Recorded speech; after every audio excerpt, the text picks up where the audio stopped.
The things that we find as a studio that more and more we focus on are creating places that create strong memories. Sounds a little counterintuitive in that our role is really the hardware of a space, but ultimately I've come to understand, and I think our studio really embraces, creating places that first and foremost create deep, deep memories. The other thing that I am obsessed with is firsts.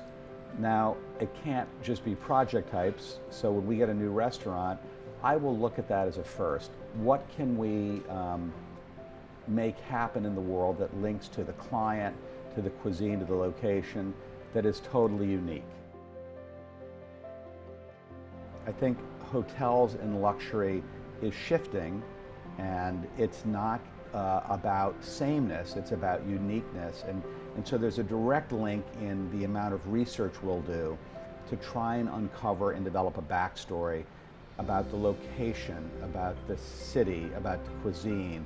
Whatever the building type is, embedding hospitality as a primary decision maker, something that I think more and more differentiates how we look at work. So one of the things we're seeing globally is our clients are willing to embrace design as a game changer. And they're willing to bring us in to a seat at the table before, in many cases, the location is picked. So design becomes a part of the conversation as the business plan is being developed. Neue House, for instance, we were very much partnered with them as they were looking for locations in real estate and neighborhoods. The Shed, which is a project we're doing with Diller Scofidio Renfro on 30th Street in the Hudson Yards area, we were at that table 11 years ago thinking about what does the city need and then how the building would respond. So I think it's created a world in which design can have a more direct influence and have it sooner. You know, I think design has the ability to make the world more understandable, to make the world more joyful. And I think, you know, I'm a New Yorker. You look at New York City as a microcosm, and it is most interesting, I find, when design has a way of mixing people together.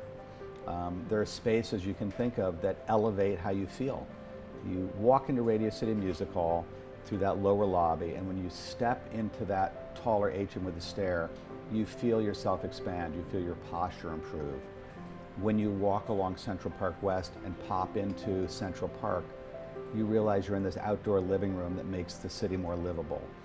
Those ideas are applicable on every project to some extent, understanding how design can emotionally be uplifting.